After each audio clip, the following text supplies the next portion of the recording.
하나님의 보혈의 공로가 오늘 우리를 씻어주고 계십니다. 그 맑고 정한 샘물로 초청받으신 여러분들 모두의 삶이 주님과 같이 정결해지고 거룩해지게 되기를 소망해 봅니다. 오늘 우리는 제7과 죄의 용서와 구원이라는 제목을 가지고 죄인들을 향한 하나님의 비책을 함께 살펴보려고 합니다. 죄라는 것은 우리를 불행하게 만드는 모든 것을 지칭합니다. 하나님이 행복을 위하여 만드신 모든 법칙에서 벗어난 것, 그것이 바로 죄이지요. 근데 우리는 그 행복의 길에서 벗어나 자기의 욕심에 취하여 살아가는 경우가 너무 많습니다. 그래서 자기도 모르게 남들에게 상처 주고 마음 아프게 하지요. 주님께서는 그러고 싶지 않음에도 불구하고 계속 죄를 지는 우리를 구원하고자 하십니다. 그래서 이 죄의 문제를 해결하기 위한 방도로 주님은 용서라는 아주 중요한 키워드를 우리한테 제공해 주십니다. 죄 있는 사람이 죄 있는 사람을 용서하는 것은 불가능하기에 우리 하나님께서 용서해 주셔서 죄의 굴레에서 벗어날 수 있도록 인도해 주시는 것, 그것이 죄인을 향한 하나님의 비책이며 구원의 비결입니다. 동의서에서 먼 것 같이 우리의 죄가를 우리에게서 멀리 주님께서 옮기시겠다고 약속하신 것, 그것에 이 시간 감사하게 되시길 예수님의 이름으로 축원드립니다. 우리는 제1단원 구원의 확신 중에 7번째 과 죄의 용서와 구원에 대하여 함께 배우고 있습니다. 7번째 과는 죄의 용서라는 그 중요한 부분을 조금 더 무게를 두고 있다면, 두 번째 우리가 함께 공부하게 될 제8과는 구원의 과정 해가지고 주님의 칭의에 관련된 부분을 조금 더 무게를 둡니다. 하지만 둘 다 주님께서 다루시는 구원의 이야기들을 다루고 있기 때문에 우리가 죄의 정체성과 우리가 어떻게 구원을 받는지에 대해서 잘 배울 수 있으리라 생각이 되어집니다. 그 단계들을 하나하나 살펴보면서 오늘 함께 공부하게 될 텐데요. 이제 오늘 공부하게 되면 7개의 과를 함께 공부하게 되는 것입니다. 이제 이 7개의 과를 잘 활용하시는 방법들이 여러분들의 삶 속에 조금 더 적용되기를 바라는 마음에 이제부터는 하나둘씩 노하우들도 조금씩 더 덧대어서 더 전달을 해드리려고 합니다. 사실 저희가 이거를 귀로 듣기만 하고 넘어가 버리면은 아무 유익이 없습니다. 그렇죠? 그래서 뭐 스스로에게 유익이 된다고 조금 생각하실 수도 있는데요. 이게 신앙의 체계가 잡혀가니까 뭐 물론 도움이 된다고 볼 수는 있겠습니다만은, 그렇다면 그냥 화요일 예배 참석하신 것과 차이가 크게 없습니다. 그러니까 제자 훈련을 한다는 유익성은 사실 그냥 듣기만 하는 것으로는 이루어지지 않지요. 진짜 이게 되려면 전달을 해야 됩니다.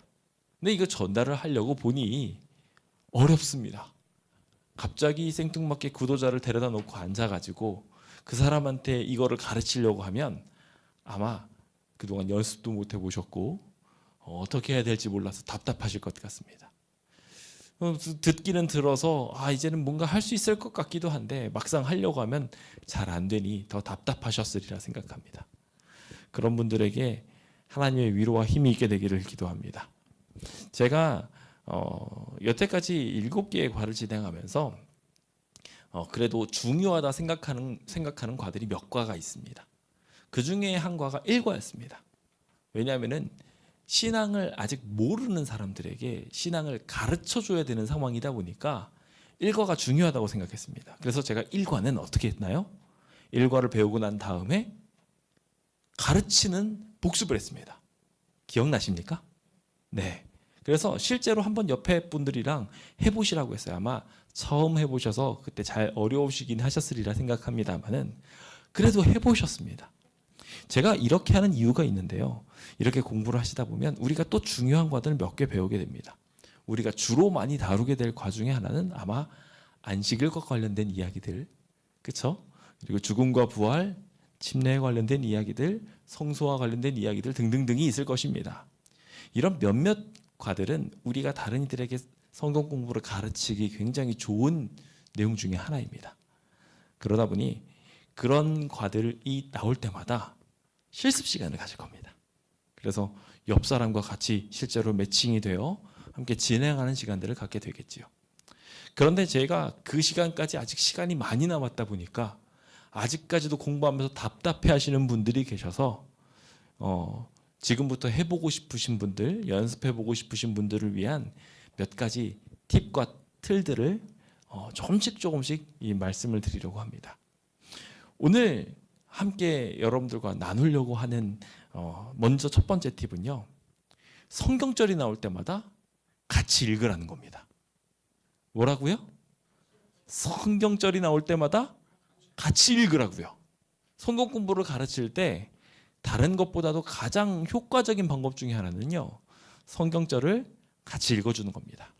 눈이 안 좋은 분들도 같이 읽어준다고 이야기하면, 같이 읽어보시라고 하면서 하면 눈으로 따라가면서 어떻게든지 따라하려고 비슷하게 흉내를 냅니다. 그러면서 집중하게 되지요. 하나님의 말씀은 살았기 때문에 우리가 하나님의 말씀 성경만 제대로 읽어주어도, 그리고 같이 읽기만 해도 그 성경절들이 연결되며 그들에게 구원이 다가가게 될 것입니다. 그래서 오늘 과는요, 특별히 성경절이 나올 때마다 다 같이 읽겠습니다. 그거 연습을 해보는 겁니다. 그리고 그렇게 같이 읽고 그 다음에 중요한 성경절들을 몇 개만 찝어보십시오. 단어 몇 개만, 이거 중요해 보이네요, 이거 중요해 보이네요 라고 말을 하는 겁니다. 그게 여러분들이 성경을 읽을 때 굉장히 도움을 받을 것이고 동시에 도움을 주게 될 것입니다. 자, 그럼 오늘 제7과 죄의 용서와 구원에 대한 과를 하면서 함께 몇 가지 주제를 나눠보도록 하겠습니다. 들어가기 전에 우리 마음을 뭉치는 의미에서 이사야서 44장 22절을 먼저 함께 읽어보기 원합니다. 먼저 우리가 용서받은 것을 확신하기 위해서입니다. 함께 읽어볼까요? 시작. 내가 내 허물을 빽빽한 구름같이 내 죄를 안개같이 없이 하였으니 너는 내게로 돌아오라. 내가 너를 구속하였음이니라. 아멘. 우리는 힘이 없고 능력이 없습니다. 우리 죄인이에요. 그렇죠? 우리가 그동안 살아왔던 모습을 보면 어떻게 내가 복음을 전할 수 있을까 싶습니다. 이번 전도회 때 어떻게 말씀을 전할까 싶을 때 우리 앞이 캄캄할 때, 그래서 빽빽한 구름이 있고 안개가 껴서 아무것도 앞이 안 보이는 것처럼 보일 때 주님이 오시면 어떻게 될까요? 햇살이 쫙 내리쬐고 바람이 휘 불어주면요, 그 빽빽했던 구름들이, 안개들이 다 사라져버립니다. 우리 주님이 그렇게 도와줄 것입니다. 그거 믿고 함께 오늘 해봅시다. 오늘은 3가지 공부합니다. 인간의 상태는 어떤 상태인지, 죄를 용서는 어떻게 받는지, 그리고 그 용서를 받은 결과는 어떠한지 함께 봅니다. 이 3가지를 열심히 듣고 우리 또 다른 이들에게 접목시켜 보겠다고 결심해 봅시다. 구호 외쳐볼까요? 구호 준비! 야! 여호와여 말씀하옵소서. 주의 종이 듣겠나이다. 아멘. 좋습니다. 자, 그럼 이제부터 펜은 머리보다 오래 가니까요, 잘 기록하시고 메시지도 적으시면서 한번 진행해 보도록 하겠습니다. 오늘 우리는 인간의 상태에 대해서 함께 배우게 될 것입니다. 병원에 가면 환자들이 많습니다. 그래서 너도 나도 환자라고 하지요. 내가 더 아프다, 그렇게 말하는 게 병원입니다. 그런데 교회에 오면 죄인이 별로 없습니다. 사실 교도소에 가서도 비슷한 현상을 발현하게 되는데, 교도소에 가면 서로 내가 죄를 짓지 않았다고 말하거든요. 그런 의미에서 교회에서는 조금 다른 모습이 필요합니다.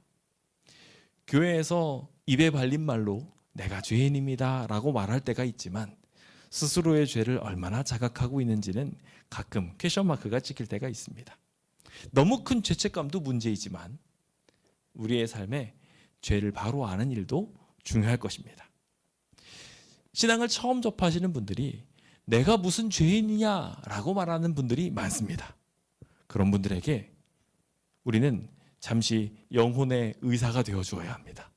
그래서 그들의 상태가 어떤지 알려주어야 하지요. 방금 전 같은 예화를 다른 이들에게 전달을 해주신다면 아마 이야기를 하면서 관심을 갖게 되시리라 생각합니다. 우리가 왜 죄인인 걸까요? 도대체 왜 교회에 가면 우리가 죄인임을 알아야 된다고 말하고, 죄인임을 또한 다 마음속에 느꼈으면 또 주님께 이렇게 나아가는 과정들이 필요한 걸까요? 자, 그럼 함께 그 내용들을 보도록 합시다. 첫 번째 우리가 살펴보게 될 성경절은 로마서 3장 23절에 있는 말씀입니다. 함께 좀 읽어보도록 하겠습니다.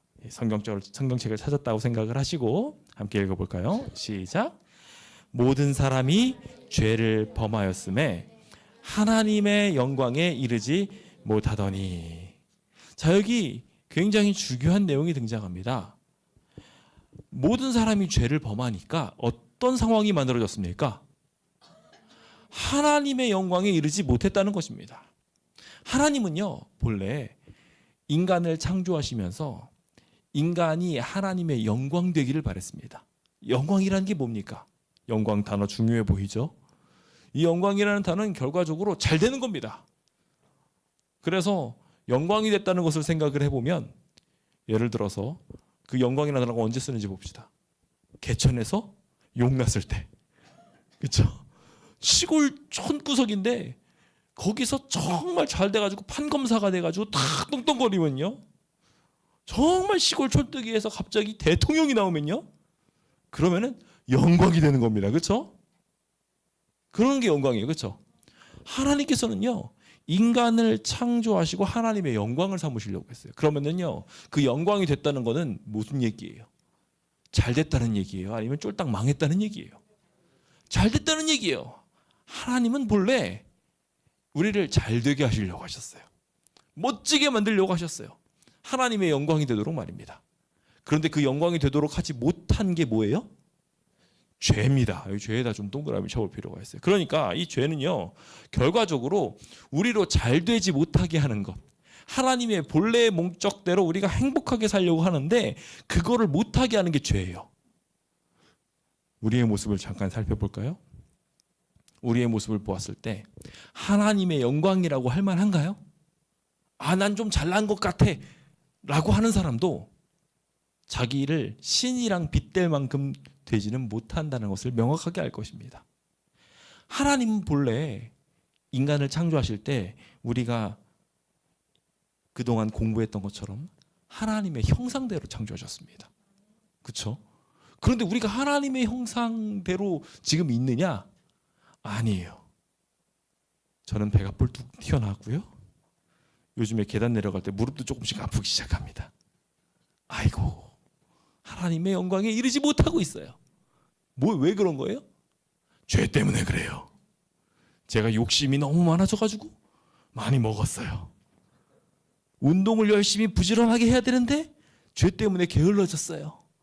그 결과로 배도 나오고 무릎도 망가지고, 그래서 우리는 죄인이에요. 여러분은 죄인입니까? 죄인이라는 것을 분명하게 알게 되시기 바랍니다. 죄가 우리를 불행하게 만들고 있습니다. 그 죄가 우리를 하나님의 형상으로 만들지 못하게 하고 있습니다. 이 사실을 아는 것이 굉장히 중요합니다. 제가 죄를 설명하는 방법은 이렇습니다. 근데 여기 교과에는 또 어떻게 나와 있나요? 조금 쉽게 이렇게 정리되어 있네요. 죄는 무엇인가? 라는 이야기에 하나님과의 뭐라고요? 단절이라고요. 하나님과 끊어진 상태예요. 제가 이야기한 거랑 또 일맥상통하죠? 하나님의 모습과 똑같아야 되는데 그러지 못합니다. 하나님 형상과 가지 못하고 하나님과 가까이 가지 못하고 결국 하나님을 거절해버린 상태.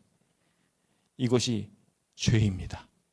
하나님으로부터 벗어나게 되면 불행이 찾아오게 되죠. 그래서 죄라는 단어 한자를 보면은요, 네 가지가 아닌 것이에요.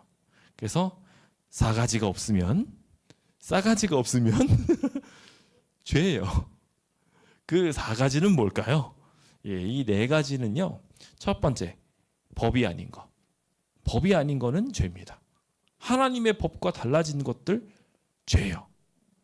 불선도 죄입니다. 선이 아닌 것도 죄예요. 그러니까 말 그대로 나는 아무 잘못을 안 한 것 같지만 옆에 사람이 힘들어하고 있어요.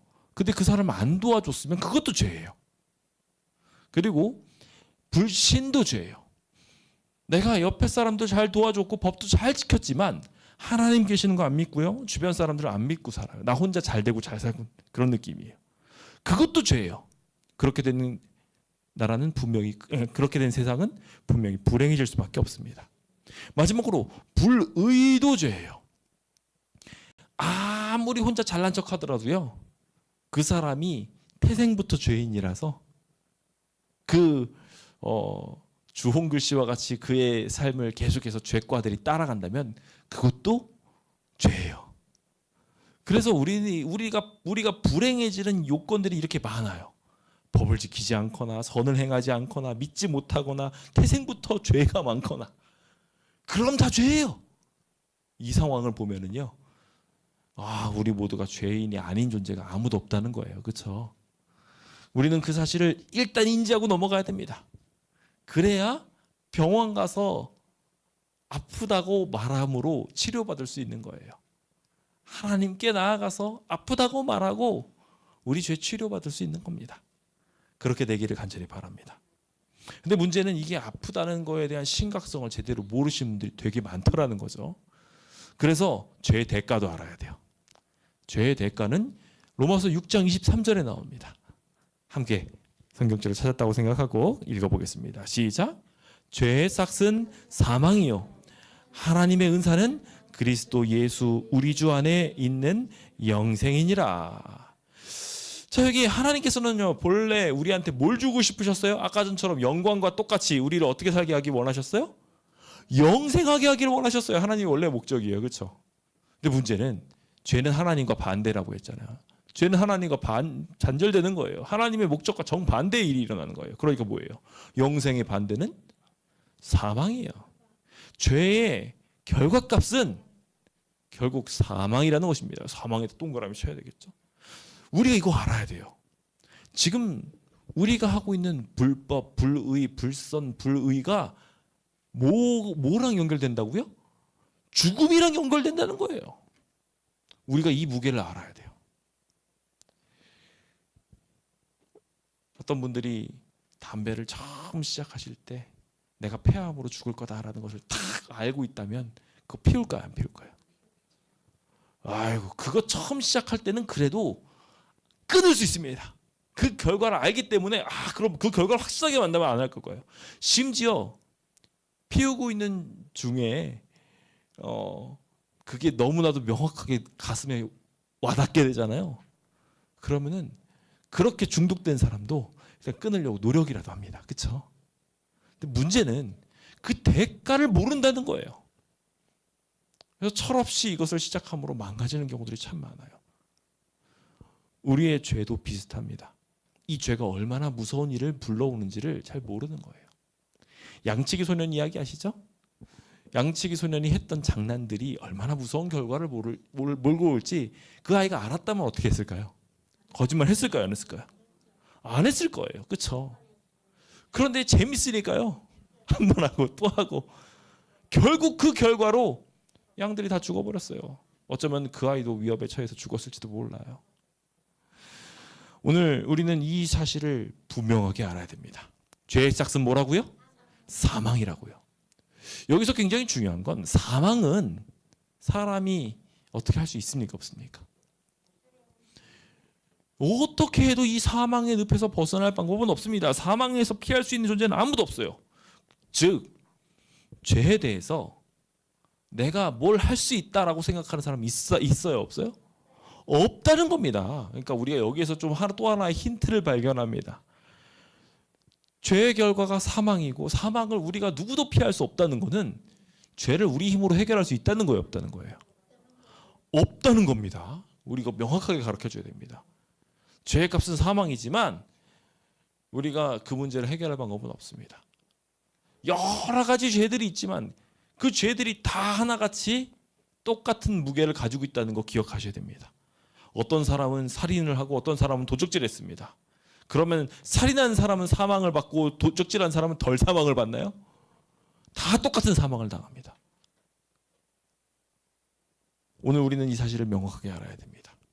그래서 이 죄의 값을 우리의 죄와 연결시켜서 생각하고 이 죄 문제를 해결하기 위한 열심을 품어야 됩니다. 아무리 작은 죄라도 우리 안에 남아있지 않을 수 있도록 기도할 수 있어야 되고 내가 죄인이라고 인정할 줄 알아야 됩니다. 우리는 그렇게 함으로 이 세상 모든 사람들이 결국 죄인이고 사망이라는 것을 알게 됩니다. 그것이 어떻게 시작되었는지 로마서 5장 12절은 말합니다. 함께 좀 읽어보겠습니다. 같이 읽어볼까요? 시작. 그러므로 한 사람으로 말미암아 죄가 세상에 들어오고 죄로 말미암아 사망이 들어왔나니 이와 같이 모든 사람이 죄를 지었으므로 사망이 모든 사람에게 이르렀느니라. 아멘. 자, 이 말씀은 참 안타까운 이야기입니다. 죄가 한 사람으로 말미암아 이 세상에 들어왔습니다. 인류의 시초인 아담과 하와로 말미암아 이 모든 세상이 죄로 더러워질 수밖에 없게 되었죠. 이것은 참 안타까운 일인 것이 그렇게 죄로 인해 이 인류의 시작이 오염됨으로 그 이후로부터 탄생한 모든 사람들이 다 죄인이 되었다는 것입니다. 어떤 이들은 이 이야기에 불만을 품습니다. 요즘 연좌제가 폐지된 지 언젠데 아직까지도 죄는 그리고 하나님은 이 연좌제를 물어서 대를 몽땅 죽음의 값으로 물으시는가, 모든 대의 죄의 값을 다 죽음의 값으로 물으시는가 하고 하나님을 오해하는 분들이 있습니다. 그런데요, 안타깝게도 그 이야기는 조금 설명이 필요해 보입니다. 일단은 첫 번째로 아담 한 사람으로 시작된 이 단어는 매우 중요한 단어입니다. 유전적으로 우리는 아담의 후손입니다. 아담의 씨로부터 시작되었지요.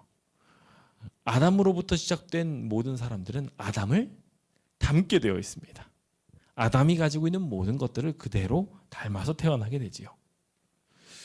마찬가지로 우리의 삶도 그렇게 아담 하나에서 모든 것들이 시작되었기에 거기에 있는 결과값들이 우리에게 다 종속됩니다.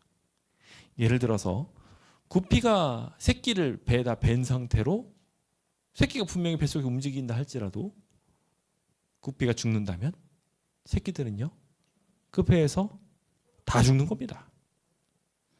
동일하게 아담이 죄로 말미암아 죽음으로 말미암아 사실은 아담에게 은혜로 주어진 시기가 조금 더 길게 이어졌지만 죽은 시점은 언제예요?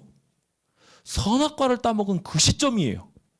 이걸 먹으면 죽으리라 라고 주님께서 말씀하셨고 아담과 하와는 그 죽음의 결과값으로 이미 선악을 분간해버리고 죄로 기우는 성향으로 바뀌어버리게 됐어요. 그래서 성경에는 죄인들이 죽은 사람들이 결과적으로 같은 존재로 표현을 하면서 죽은 자들로 죽은 자를 장사하라는 이야기도 성경에 나와요. 그러니까 멀쩡하게 살아있는 사람이지만 여전히 죄 중에 있는 사람들은 어떤 사람이에요? 죽은 사람이에요. 죄를 이미 짓고 죄 안에 살고 있으니 다 죽은 사람이라는 겁니다. 하나님의 안에서 이미 불법, 불의, 불선하고 있는 모든 사람들 다 죄인이고 이미 죽은 값에 있다는 거예요. 그러니까 아담이 이미 그렇게 되어 있으니까 나머지 존재들도 어떻더라는 거예요? 다 죽었다는 거예요. 그래서 아담 한 사람으로부터 시작해서 선천적으로 영멸을 선고받게 된 것입니다. 우리는 본래 그래서 다 죽은 존재들입니다. 죽었어야 되는 존재입니다.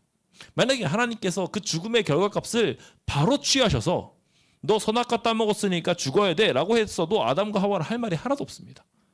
그럼 그 순간에 죽은 거예요. 그럼 아담과 하와가 죽었으면 우리 태어났습니까? 우리는 있지도 않은 존재예요.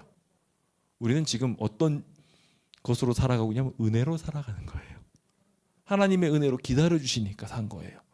그러니까 이건 연좌제가 아니라 도리어 은혜를 1000대까지 베풀어 주시는 상황인 것입니다. 그렇죠? 그 사실을 명확하게 알게 되셨으면 좋겠습니다. 그런 분이시다 보니까요. 주님께서는 이렇게 영멸의 선고를 받은 사람들에게 십자가를 선물해 주셨습니다. 구원의 방법을 알려주셨다는 겁니다. 도대체 어떻게 구원을 이야기하고 계신 걸까요? 그럼 2단원 우리 죄를 용서받는 방법에 대해서 함께 보도록 합시다. 자, 그럼 죄를 어떻게 용서를 받는가? 아까 전에도 잠깐 공부했지만 죄는 우리 안에 이미 있어서 그 죄를 우리 인간의 힘으로 해결할 수 있다고요? 없다고요. 사망을 해결할 수 없는 것처럼 우리는 스스로 이 죄 문제를 해결할 방법이 없습니다. 그러니까 어떻게 하셨을까요? 요한복음 1장 19절입니다. 함께 읽어보겠습니다. 시작. 이튿날 요한이 예수께서 자기에게 나아오심을 보고 이르되 보라 세상 죄를 지고 가는 하나님의 어린 양이로다. 자, 여기 중요한 내용은 세상 죄를 지고 가는, 이게 대신 진다는 얘기예요. 대신 가지고 간다는 얘기예요. 세상의 죄를 대신 가지고 가는 하나님의 어린 양이 여기 있다고 말합니다. 예수님께서 우리의 죄를 대신 짊어져 주시는 것으로 용서를 받게 되는 것입니다. 하나님께서는 인간이 타락하자마자 아주 중요한 일 하나를 하셨습니다. 죄의 결과로 말미암아 온몸이 벗겨진 것 같은 부끄러움 속에 사는 이 인간을 위해서 양을 죽이셨어요. 죄를 저지른 거는 인간인데 누가 대신 죽었어요? 양이 대신 죽었어요. 이 양은 장차 우리의 죄를 해결하기 위해 오실 예수님을 상징하는 것이었어요. 그때 이후로 이 양을 잡아 죽이는 예식이 예수님을 기억하고 예수님의 구원을 바라는 의미의 예배의 형태로 발달하게 되었습니다. 주님께서는 그렇게 설명하시며 속죄 양을 의지하여 예수님의 보혈로 내가 용서받는다는 사실을 경험하도록 성소제도, 지금으로 말하면 예배제도를 확증하셨습니다. 그래서 이스라엘 백성들은 이 오랜 시간 동안 자신의 죄를 대신해서 죽는 양을 무수히 보아왔고 자신의 죄가 양한테 전가되어 죽는다는 결과에 대해서 잘 알고 있었습니다. 진리의 요한은 예수님이 오시는 모습을 보고 그 양과 같이 우리의 죄를 대신 짊어지고 가신다고 표현하므로 우리의 구원의 방법이, 우리가 용서받는 방법이 누구를 통해서 가능하다고요? 예수 그리스도를 통해서만 가능하다고요. 하나님의 어린 양이신 예수님을 통해서만 가능하다고 분명히 말하고 있는 것입니다. 예수님은 우리의 죄를 짊어지고 가셨어요. 죄를 짊어지고 가실 때 어떻게 가지고 가셨을까요? 여기 재미있는 내용이 있어서 정리를 해드려 봅니다. 여기 대신 지고 가셨다고 여기서 1, 2, 3이 있는데요. 쉽게 말하면 과거에 지었던 죄, 우리가 용서를 구하기만 하면 예수님 다 가져가셨습니다. 지금 짓고 있는 죄, 그거 예수님께서 가져가셨을까 안 가져가셨을까요? 가져가셨습니다. 앞으로 지을 죄, 심지어 앞으로 지을 죄까지도요. 주님께서요. 아직 죄인 되어 있는 상태인데도 불구하고 앞으로 죄인이 될 우리의 상태까지도 주님께서는 다 가져가셨어요. 우리가 용서를 주님께 구하기만 하면 다 가져가 주십니다.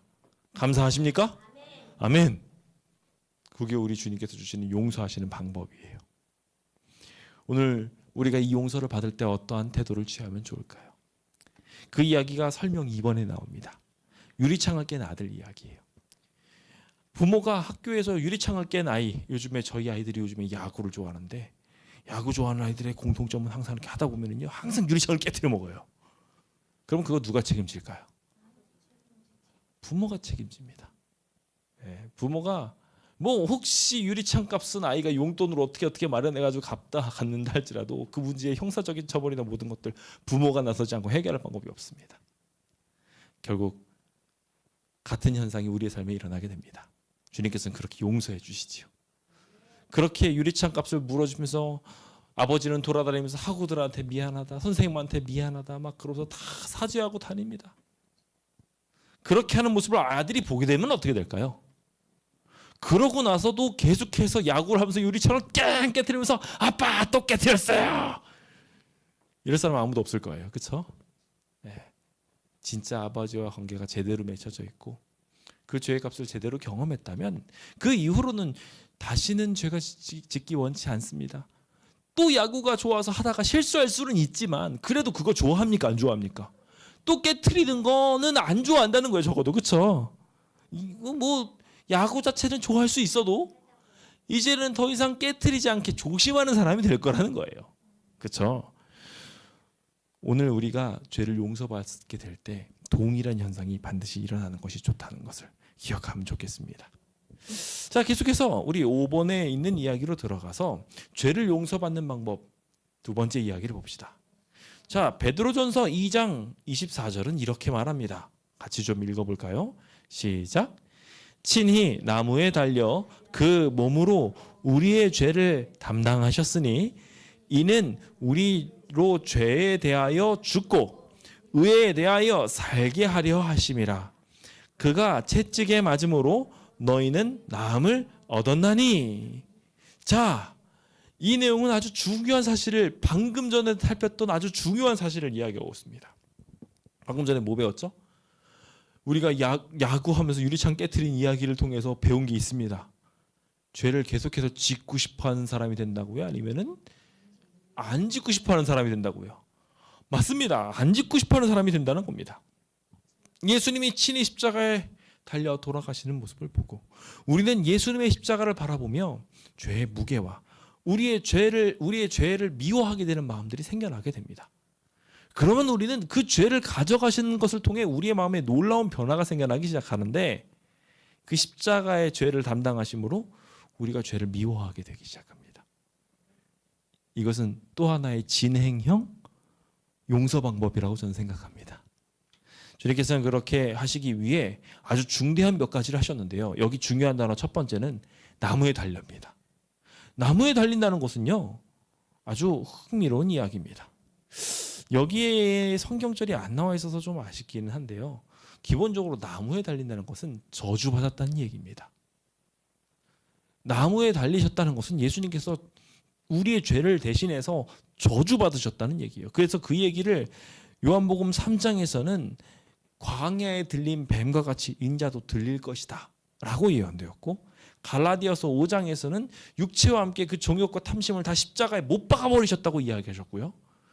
갈라디아서 또 6장 14절에서는 그리스도로 말미암아 세상이 나를 대하여 십자가에 못 박히고 내가 또한 세상에 대하여 그렇게 할 것이라고 이야기하며 죄와의 단절을 이루는 과정으로 이 십자가가 사용되게 되었음을 보게 됩니다.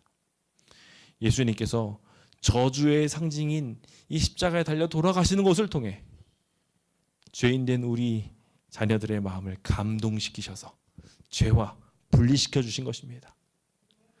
그리고 동시에 우리는 아주 중요한 한 가지를 경험하게 되는데 우리는 나음을 얻게 됩니다.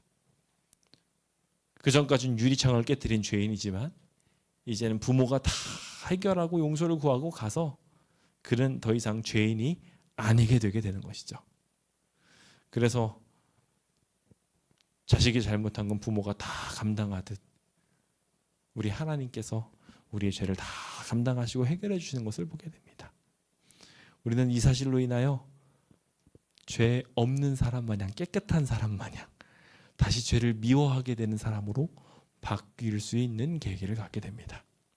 오늘 그것이 우리의 삶의 기쁨이 되기를 간절히 바랍니다. 자, 이제 6번인데요. 자, 이렇게 되면 죄를 용서하는 방법으로 6번째, 자기의 죄를 인정하고 자복하는 단계로 들어가게 됩니다. 함께 읽어보기 원합니다. 읽어볼까요? 시작. 자기의 죄를 숨기는 자는 형통하지 못하나 죄를 자복하고 버리는 자는 불쌍히 여김을 받으리라. 그렇습니다. 죄를 용서받기 위해서는 아주 명확한 지침이 하나 필요합니다. 자기 힘으로 해결할 수 있다고요? 없다고요? 없다고요. 그러니까요, 해결할 수 있는 사람한테 그 문제를 해결해달라고 말해야 돼요. 자복해야 되는 거예요.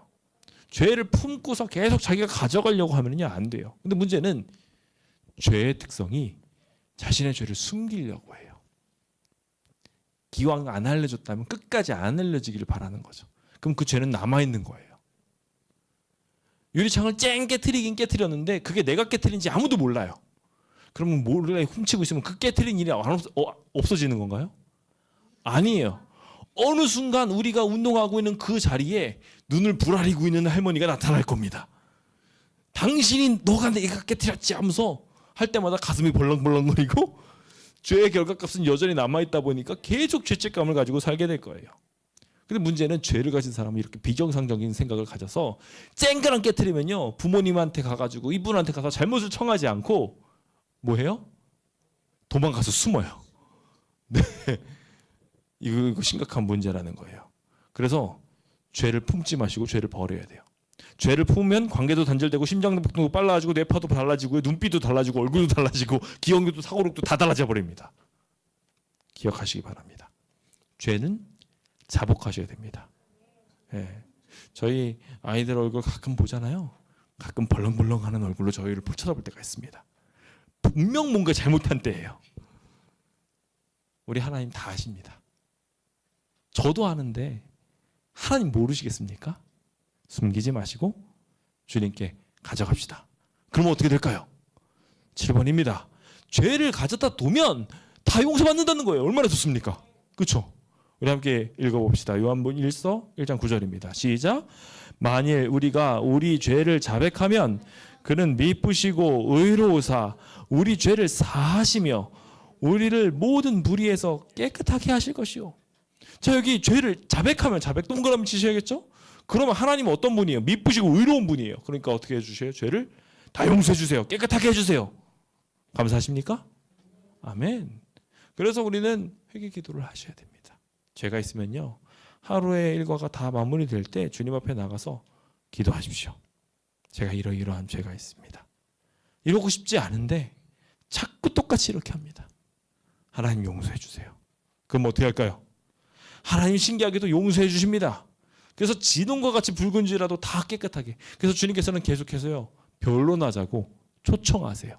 나랑 같이 대화하자고요. 죄 너 있지 않니 분명히? 그래서 아담아 하고 찾으시는 거예요. 무이라 하고 찾으시는 거예요. 그러면 그 음성 듣고 가는 겁니다. 그게 이 자리에 계신 모든 성도님 되시길 간절히 바랍니다.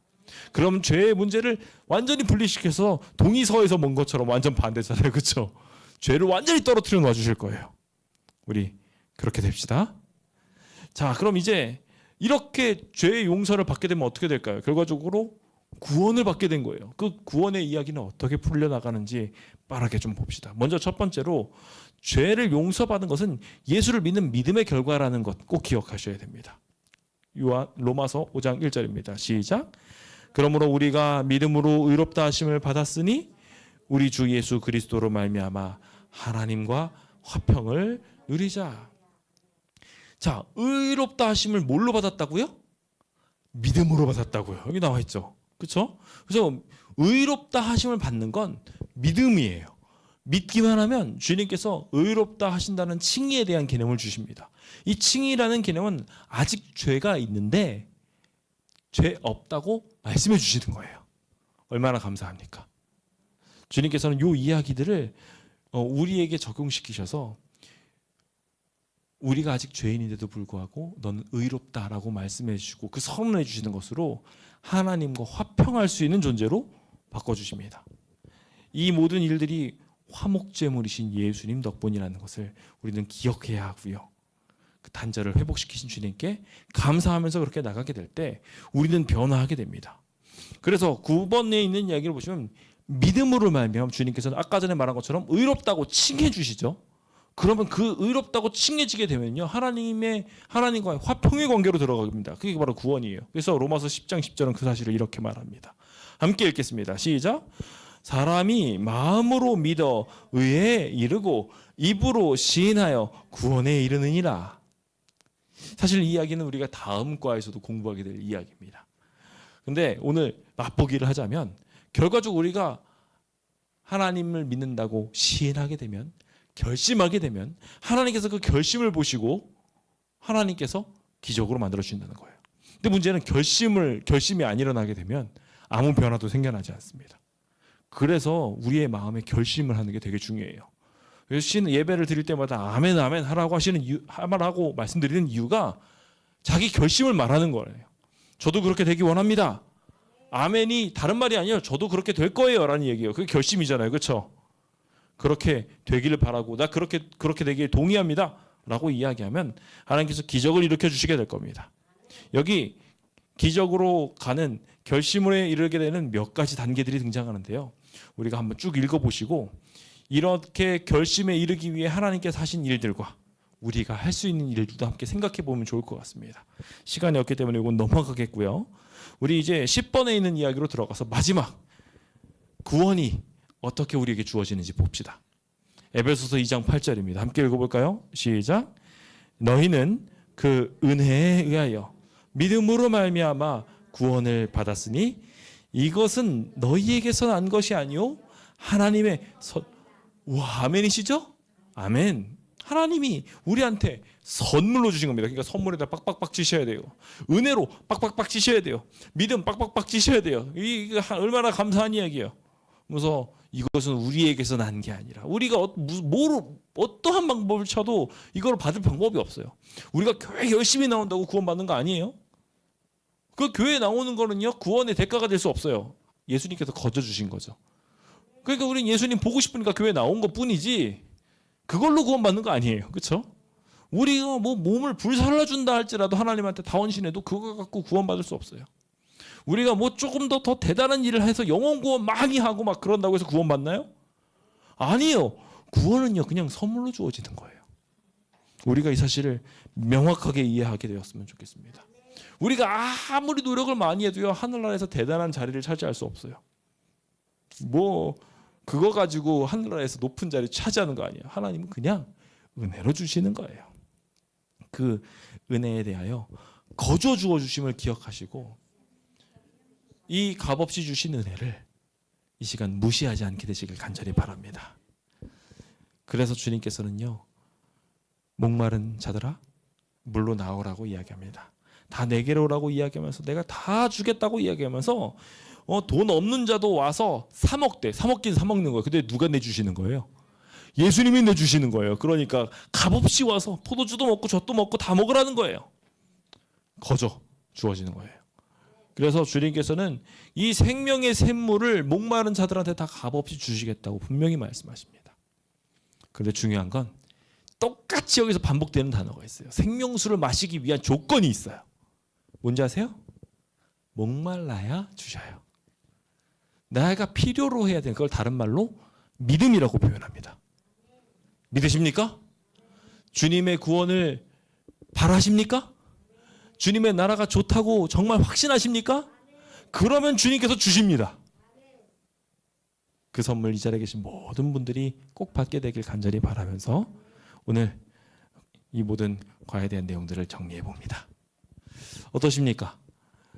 성경절을 따라 읽어보시는 것만으로도 힘이 많이 생기시지요? 네.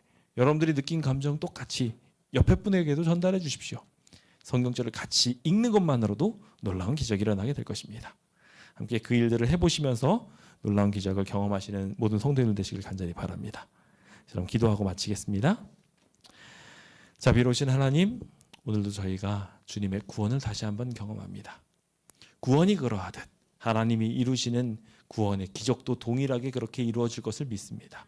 저희가 이 구원의 기적들을 전달하게 될 때 우리의 공로는 아무것도 없사오니 나아가 주님의 말씀을 읽게 하여 주시고 거기에서 시작하는 기적들을 모두가 경험할 수 있도록 인도하여 주옵소서. 우리로 놀라운 기적을 경험하게 하실 예수님의 이름으로 기도드립니다. 아멘.